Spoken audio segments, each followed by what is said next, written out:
शुक्लां ब्रह्म विचार सार परमा माद्यां जगत व्यापिनी वीणा पुस्तक धारिणी भयदां जाड्य अंधकारापहां हस्ते स्फाटिक मालिकां विदधतीं पद्मासने संस्थितां वन्दे तां परमेश्वरीं भगवतीं बुद्धिप्रदां शारदां येनाक्षरसमाम्नाय मधिगम्य महेश्वरात् कृत्स्नं व्याकरणं प्रोक्तं तस्मै पाणिनये नमः। वाक्यकारं वररुचिं भाष्यकारं पतञ्जलिं पाणिनिं सूत्रकारं च प्रणतोऽस्मि मुनित्रयम्। नत्वा सरस्वतीं देवीं शुद्ध्यां गुण्यां करोम्यहं पाणिनीये प्रवेशाय लघुसिद्धान्तकौमुदीम्। ऐं ह्रीं ऋक् ऐं ऐऔच हयवरट्लन् यमगणनं झपयो गणदश जपगणदश खप चट चट तव कपयो सससर हल इति माहेश्वराणि सूत्राणि। थकारांत देखा था, अग्निमथ का रूप सिद्ध किया था। विशेष कार्य कुछ थे नहीं। हलज्ञाभ्यों से सु का लोप हो गया था, जलाम जसवंती से तकार को दकार हो गया था और फिर वावसाने से फिर दकार को तकार होकर दो रूप प्रथमा में बन गए थे। और बाकी जगह तो मिला देना था। तृतीया में व्याम पर में था तो केवल जलाम जसवंती से तकार को दकार हो गया, वो व्याम मिला दिया। इस प्रकार प्रक्रिया थी। और सुख की स्थिति में जलाम जसवंते और खरिच से कार्य हो गया था।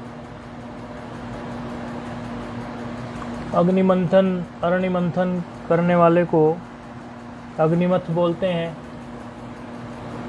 अब अगला हमारा सूत्र आ रहा है, क्योंकि अभी जो शब्द आ रहा है वो चकारांत शब्द आ रहा है। चकारांत शब्द में प्र उपसर्ग पूर्वक अयंचु गति पूजनीयो धातु है। ये प्रपूर्वक ये अयंचु धातु का आपने इसके पहले भी थोड़ा जिक्र सुना हुआ है, ऐसा एकदम नई नहीं है। अयंचु गति पूजनीयो धातु।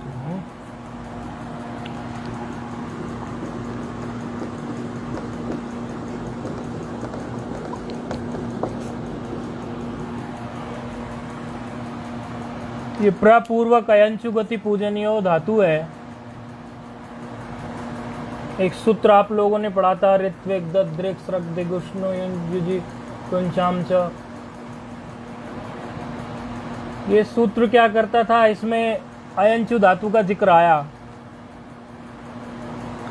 और भी अन्य भी शब्दों का आया था, पहले पढ़ा था। ये अयंचु धातु का भी जिक्र आया, अयंचु युजि कुंचाम च।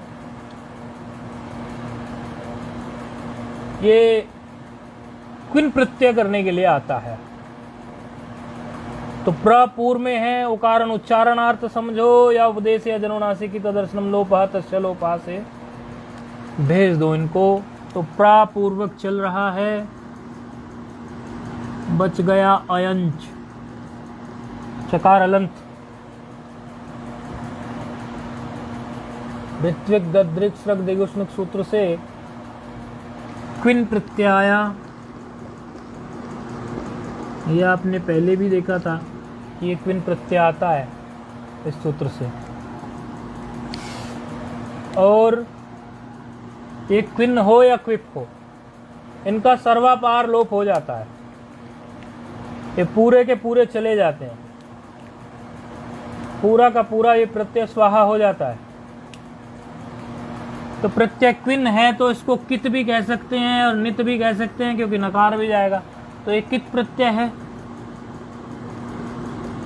कित प्रत्यय कह सकते हैं। जब पूरा जा रहा है तो ककार भी गया है तो कित प्रत्यय कह सकते हैं।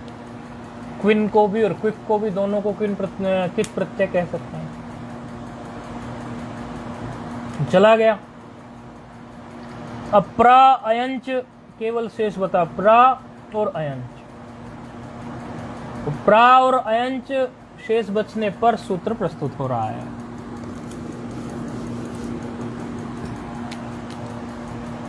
अनिदिताम हल उपधायाः ङिति, अनिदिताम हल उपधायाः किंगति। ये ककार पे मात्रा नहीं है, ङिति है, ङिति, ङिति। हाँ, ये ककार पे नहीं है मात्रा, क्योंकि यदि ककार पे मात्रा ये होती तो ये तो पूरा ही ना हो जाता।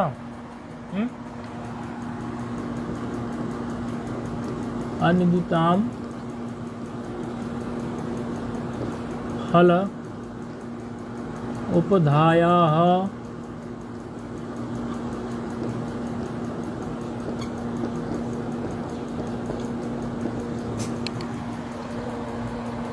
छः 4 24 है सूत्र।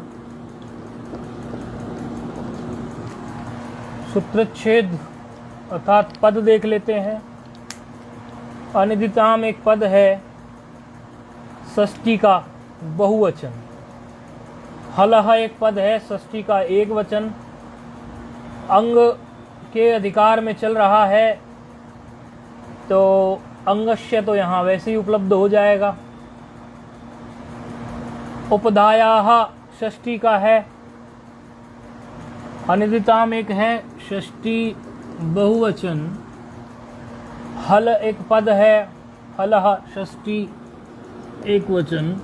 हलह अचह हलह, ऐसे हला है, इसके विसर्ग का लोप हो गया, पर में उकार है ना। विसर्ग संधि पर ध्यान देंगे तो ये समझ में आ जाना चाहिए आपको कि विसर्ग का लोप ये क्यों हुआ।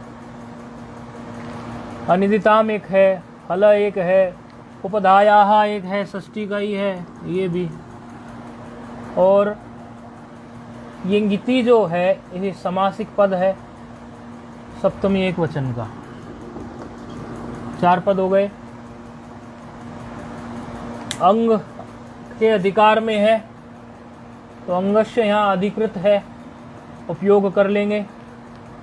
अब वृत्ति देख लेते हैं। हलंतानाम अनिदिताम अंगानाम, तोड़ के बोल रहे हैं। उपधाया नश्य लोपः किति गिति। किति गिति मतलब कित पर में हो या गित पर में हो। तो यहाँ तो कित पर में था ही, क्विन का कित था पर में, ककार वकार नकार सब चला गया तो क्विन प्रत्यय कित था। तो एक शर्त पूरी हो गई। क्या कह रहे हैं? हलंता नाम अनिदिताम। अब ये अनिदिताम का मतलब क्या है? पहले आप इदित समझ लें, इदित किसको बोलते हैं,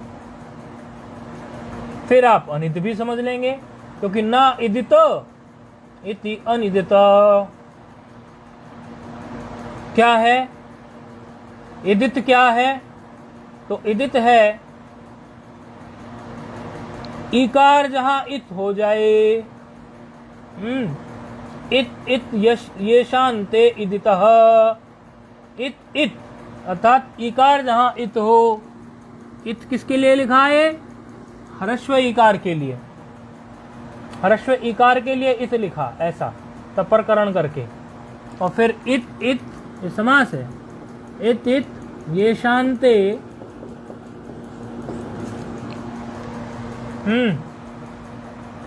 इदितः। और ना इदितः अनिदितः। सरल भाषा में समझेंगे तो जिसमें इकार इत हुआ हो, जिसमें इकार इत हुआ हो, ऐसे को क्या कहेंगे? इदित। और जिसमें इकार इतना हुआ हो उसको क्या कहेंगे? अनिदित। तो अयंचु धातु में कोई इकार तो इत हुआ नहीं है, इसमें तो उकार तो अवश्य ही गया है, लेकिन इकार इत नहीं हुआ है, तो ठीक है, ये धातु इदित तो नहीं है, अनिदित है। तो फिर क्या कह रहे हैं कि जिसके इकार की इत संज्ञा नहीं होती, अर्थात जो अनिदित हो, ऐसे हलंत अंग की, हलंत भी है, चकार हलंत है, और अंग संज्ञा भी प्रत्यय के आती अंग संज्ञा हो जाती है, यस्मात् प्रत्यय विदिश तदादि प्रत्यय अंगम से अंग संज्ञा भी है। और क्या कह रहे हैं? जिसके इकार की संज्ञा नहीं होती, इकार की संज्ञा हुई नहीं, उकार की हुई, और हलंत अंग भी हो, उसकी उपदा के नकार का लोप हो जावे। कब हो जावे? जब कित या गित पर में हो। तो कित पर में था? क्विन। तो सारी शर्तें मिल गई।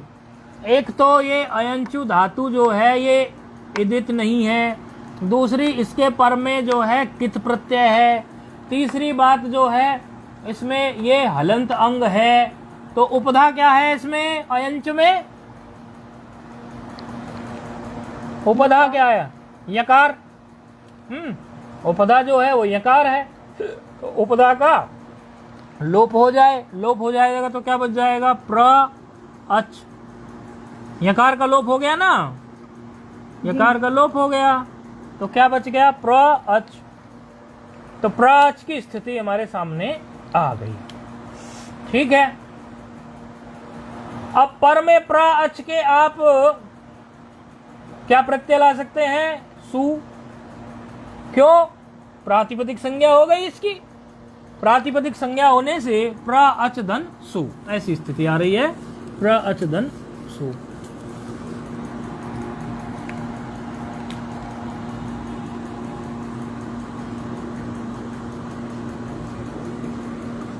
सकार रह गया, सु से हमने सीधे सकार लिख दिया।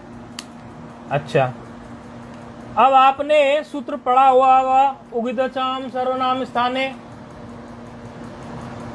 क्या करता था? उगितचाम सर्वनाम स्थाने क्या करता था? नुम का आगम कर देता था, याद है? कब करता था? सर्वनाम स्थान परे होने पर। हाँ, क्या करता था? नुम का आगम। तो नुम जो है वो मकार इत वाला है, अर्थात मित है, तो मित की व्यवस्था देता है कौन? मिदुचो अंत्यात् परः, अर्थात कोई मित हो उसको अंतिम अच से परे बैठाओ। तो अच में अंतिम अच क्या है? अकार। तो अकार से जब पर बैठेगा नुम, तो नुम का तो वैसे नकार मात्र बचता है, क्योंकि तो चला ही जाता है। तो क्या कहाँ बैठ गया? प्रा ऐसा ही है, और अकार के बाद में नकार बैठ गया, और चकार ऐसा ही है, और पर में सकार है। प्र अ न च धन स सकार। अच्छा, सयो हल ज्ञाप्यो दीर्घा सुति प्रिक्तम हल से सकार का लोप कर सकते हैं? कर दीजिए। ये पूरा क्रम आपको लिखते रहना है पुस्तक में, अपनी कॉपी में। सकार का लोप कर दिया, इससे हल ज्ञाप्यो दीर्घा सुति से प्रिक्तम हल से, अप्रिक्त हल है ना ये, तो लोप हो गया।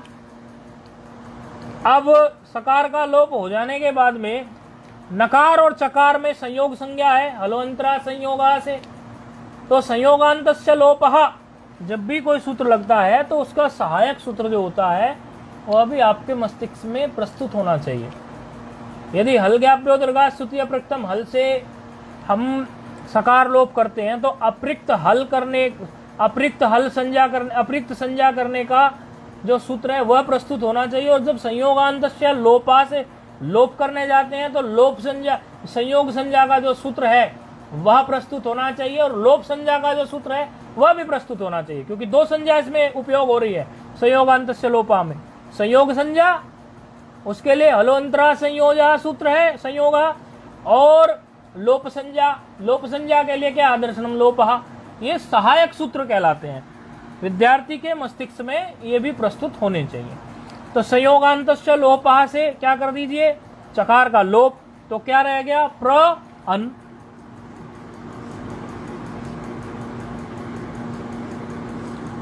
प्र अन रह गया। अब ये जो प्र अन है, आपने इसके पहले एक सूत्र पढ़ा है, क्विन प्रत्यस्य कुहू। ये जब आप ये ऋत्विक दद्रेक इत्यादि पढ़ रहे थे उसी समय पे ये आया था, क्योंकि वहां क्विन प्रत्यय था, तो क्विन प्रत्यय को लेकर ये सब आए थे।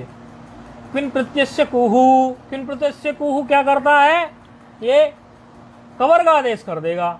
अब कवर्ग आदेश करेगा नकार को, तो नकार तो अनुनासिक, तो उसमें कवर्ग का कौन सा वर्ण बैठ सकता है, अंग बैठ सकता है। तो कौन सा बैठ गया, अंतिम वर्ण। ठीक है, अब क्या कर देंगे आप, अंतिम अंग बैठ गया ग। अब क्या करना है, अका सवर्ण दीर्घ मात्र लगाना है, वही प्राप्त है प्रा और अकार के बीच में, तो वो लगा दीजिए, क्या बन गया, प्रांग। तो रूप सिद्ध क्या हो गया, प्रांग। ये हो गया आपका प्रथमा का रूप। अब आ जाइए प्रथमा के एक वचन के बाद प्रथमा के द्विवचन में। प्रथमा के द्विवचन में प्र और अच तक आप उसी तरह ले आना सभी सूत्रों से, उसमें बार बार बताने की जरूरत नहीं है आपको। तो अच तक आप बिल्कुल उसी क्रम से ले आना। किस क्रम से ले आएंगे, अयन चू के पहले यकार का लोप कर लेंगे, किससे, अनिदिताम हलोपधाया किंगति से। लोप करने के बाद में फिर क्या करेंगे आप, सकार का लोप कर लेंगे, अलगाभ्यो दीर्घास्तुति प्रक्तम हल से। फिर क्या करेंगे आप, संयोगांतस्य लोपा से चकार का लोप कर लेंगे, अन अच अच अच नहीं, पहले अच तक ले आएंगे, प्र अच, लोप नहीं करेंगे, ये सकार नहीं, प्र अच, ये सकार तो प्रथमा व्यक्ति के एक वचन में हो सकता है ना, तो औ प्रत्यय, उसके पहले औ प्रत्यय तक जब लाएंगे, औ जब रखेंगे आप, सबसे पहले अयंच से केवल आपको यकार का लोप करने की जरूरत है, आगे जाने की जरूरत नहीं है। और यकार का लोप आप किससे कर लेंगे, केवल अनिदिताम हलोपधाया नीति लगा कर ही हो जाएगा, आगे जाने की जरूरत ही नहीं है, आगे की प्रक्रिया फिर अलग है। तो प्र अच धन औ, प्र अच धन औ, बस से आगे जाने की जरूरत नहीं है, क्योंकि यहीं से प्रक्रिया थोड़ी परिवर्तन आ जाएगा। तो केवल यकार का लोप करना प्रथमा व्यक्ति के द्विवचन में। प्र अच धन औ की स्थिति में अब यहां नुम का आगम आप कर लीजिए। किससे नुम का आगम कर लेंगे, उगित चाम सर्वनाम स्थाने से। तो प्रेंच हो गया, अयंच नुम का आगम करेंगे, प्रंच हो गया, नकार आ गया। अब उस नकार को नश्च पदांतस्य झली से, जल पर में है, अनुस्वार बना लेंगे, और अनुस्वार से यहीं पर सवर्ण से फिर आप उसको फिर से यकार बना लेंगे, अतः धातु अपने उसी मूल रूप में आ जाएगी ये सूत्र लगाने के बाद भी, अयंच। लेकिन इस बीच में प्रक्रिया क्या हो जाएगी, अच से अच हो जाएगी, और अच प्रक्रिया होने के बाद में नश्च पदांत से जली लग जाएगा, और अनुस्वार होने के बाद में अनुस्वार से यही पर स्वर्ण लग जाएगा, अनुस्वार को वो यकार में बदल देगा, क्योंकि पर स्वर्ण जो है चवर्ग का अंतिम वर्ण यहां बैठ जाएगा, धन औ। तो मूल में उसी रूप में आ गई वैसे धातु, लेकिन प्रक्रिया यही करनी है। अब यहां जो है इस प्रकार जब ये प्रक्रिया हुई तो आगे अब और कुछ बचता नहीं है, केवल जो है मिला देना मात्र समता का सवर्ण यदि प्रा और आ में हो गया, और चकार और औकार को मिला दो, तो क्या बन गया, प्रांचौ। ये प्रथमा का द्विवचन सिद्ध हो गया। ठीक है, अब जो है आगे क्या आ गया, जस। तो जस में भी आप क्या करेंगे, उसी तरह प्रक्रिया कर लेंगे, तो खास कार्य है नहीं जस में भी आपको, तो प्रक्रिया कर लेने से केवल आगे मिलाना मात्र शेष रह जाएगा, और तो आपको कोई विशेष इसमें कार्य करना नहीं। तो वहां अस के साथ जब मिलाएंगे आप, क्योंकि प्रांच तक तो यहां ले ही आएंगे और वहां अस है, तो क्या हो जाएगा, प्रांच, ऐसा हो जाएगा। फिर आगे प्रक्रिया आप जो है प्रांच में और अम में कर लेंगे, तो मिलाना मात्र है, तो क्या हो गया, प्रांचम। फिर उसके बाद औ में आप बना के ही आ गए, औ में आपने क्या बनाया, प्रांचौ। तो यहां तक की प्रक्रिया जो है सु औ जस अम आउट तक की प्रक्रिया आप उसी प्रकार कर लेंगे। अब जो है सर्वनाम स्थान जहां नहीं रहा, कहा, शस की स्थिति में, शस की स्थिति में सर्वनाम स्थान नहीं है, तो प्रा अच तक तो आ जाएगा, उगिता चाम तो लग जाएगा वहां पे, उगिता चाम ओ अनिदिताम हलोपधाया अंगिति तो लग जाएगा, तो उससे अयन यकार का तो लोप हो गया, प्रा अच धन शस में अस की स्थिति आ गई। क्योंकि शकार भी लशक व तदि से जाएगा तो अस मात्र शेष रह गया। अब प्र अच धन अस की स्थिति है। अब यहाँ कोई सर्वनाम स्थान तो है नहीं, यदि सर्वनाम स्थान होता तो होगी तो हम सर्वनाम स्थाने से नुम का आगम कर देते। यहाँ तो सर्वनाम स्थान है नहीं, जब सर्वनाम स्थान है नहीं तो ऐसी स्थिति में फिर सूत्र आता है अचह। सूत्र बड़ा छोटा सा अचह, कार्य भी कोई बड़ा नहीं है, सूत्र भी छोटा है, कार्य भी छोटा है, ऐसा कोई 6-4-138। ठीक है, एक ही पद है षष्ठी का, एक वचन, और अचह से इन्होंने देखो, अचह का मतलब ये सूत्र भी बनता है तो कुछ विचार करके बनता है ना।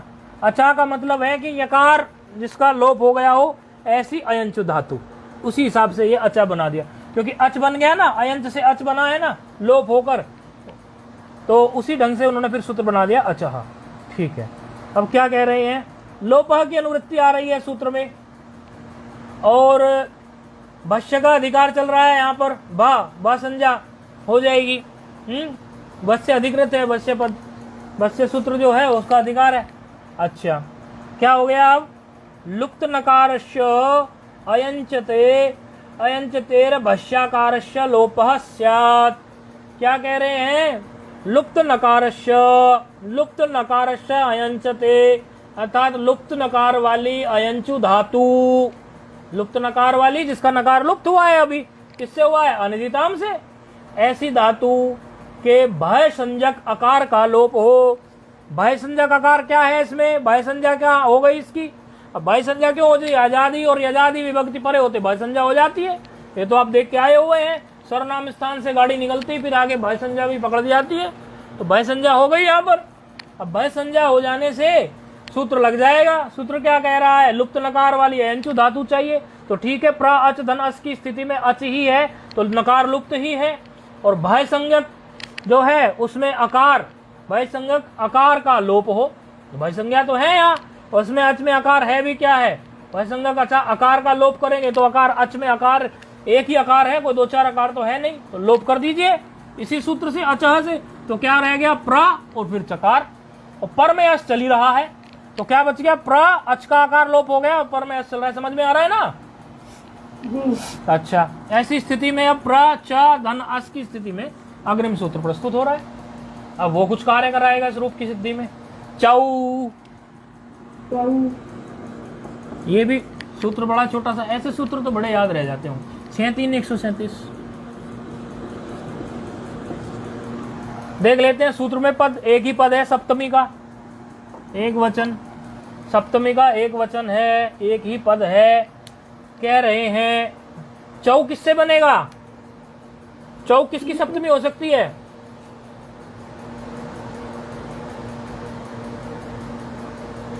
चौ किसकी सप्तमी हो सकती है, चू की भी तो हो सकती है,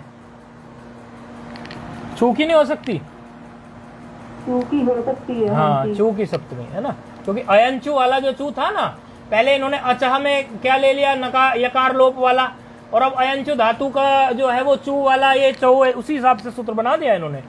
अच्छा, क्या कह रहे हैं अभी सूत्र में, लुप्त अकार नकारे अयंच, तो अकार भी लोप हुआ हो और नकार भी लोप हुआ हो, अभी हुआ ही है, पहले एकार लोप हो गया था नकार, और अब जो है अकार लोप हुआ है, तो ऐसी धातु को ढूंढ रहे हैं। परे पूर्वस्य अणो दीर्घः स्यात्, क्या कह रहे हैं, लुप्त अकार नकार वाली, अकार भी लुप्त हुआ है अभी पीछे ही, हमारा अचह सूत्र से अकार लोप हुआ है, और नकार लोप हम पीछे से करके आए ही हैं। यकार जो है किससे हुआ था, वो अनिदिताम से, तो लोप की स्थिति मिल गई। तो ऐसी अयंचु धातु यदि पर में हो, यदि पर में हो अर्थात पूर्व में कुछ है उसके, तो प्रा तो पूर्व में चल ही रहा है, तो पूर्व अण को दीर्घ हो। पूर्व अण क्या है, प्रा में रेफ उत्तरोत्तर अकार ही तो है, और तो कुछ है नहीं अण, अण का तो आकार मिल गया कि नहीं मिल गया। अच्छा, कर दीजिए, तो क्या हो गया, प्र का प्रा, बात समझ में आई ना। चौ सूत्र ने क्या किया, चौ सूत्र ने दो तो इनपुट मांगी, कौन कौन सी इनपुट मांगी इसने, पहली यकार लुप्त वाली हो, अकार लुप्त वाली हो, और तीसरी इनपुट मांगी कि पूर्व में अण हो, पूर्व में अण हो, ऐसी स्थिति में अण का जो है अण को दीर्घ हो जाए तो अण तो था ही। अच्छा, जब दीर्घ की बात कहते हैं तो उकालो दीर्घ प्लुत भी आ जाता है सहायक सूत्र में।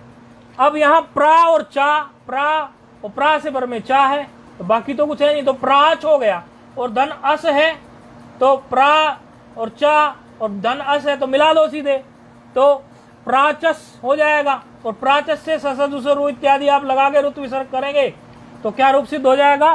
प्राचह। ये किसका रूप सिद्ध हुआ? द्वितीय विभक्ति का बहुवचन। ठीक है, अब भासंज्ञक तो आगे भी है,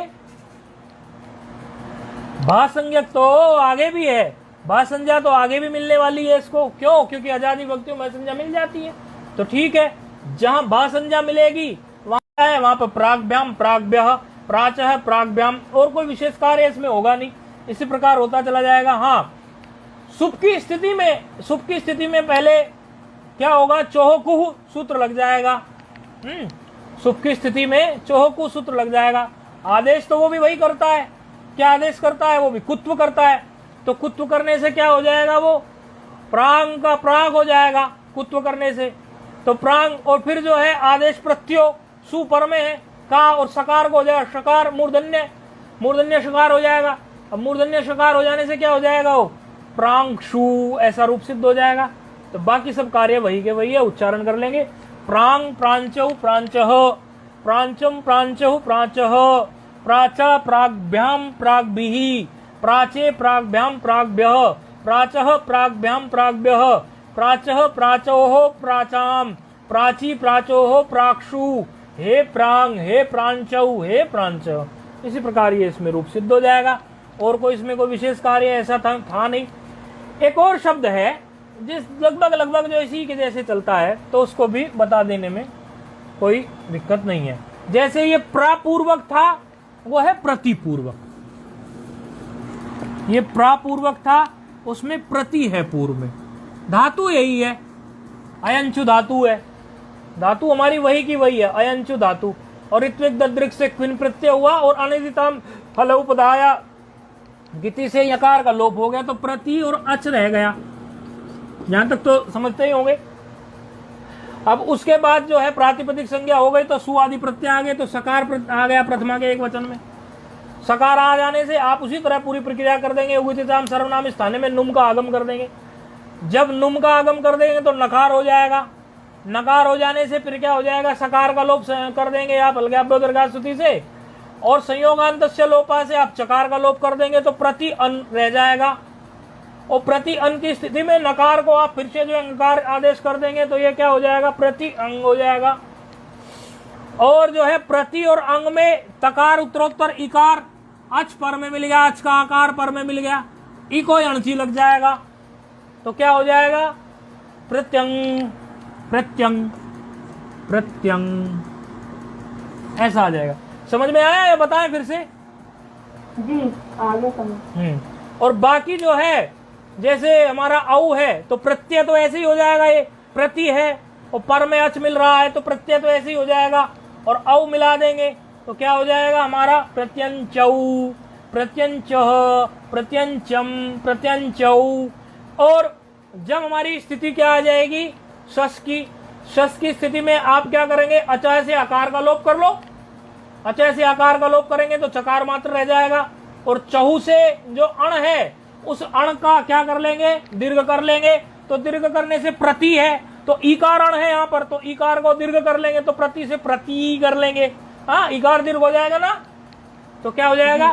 प्रति। और पर में अच है तो क्या पर में हमारा चकार केवल बचा है अब, क्योंकि आकार का तो लोप कर दिया हमने, किससे? अचह से। तो क्या हो गया हमारा? प्रतीच।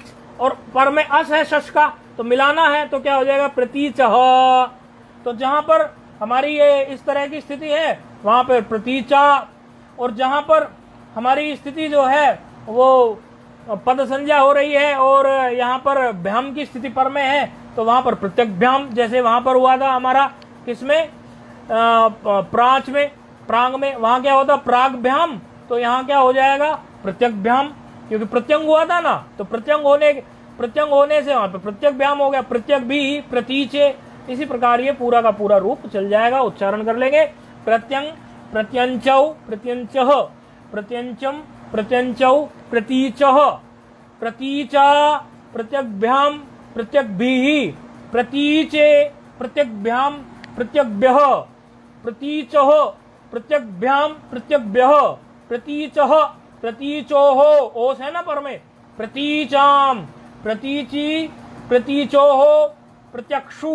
प्रत्यक्षु में आप जानते हैं का और शा, शकार को हमारा मूर्धन्य शकार हुआ है, और फिर जो है का और शा मिलकर क्षु, प्रत्यक्षु संयुक्त वर्ण हो गया।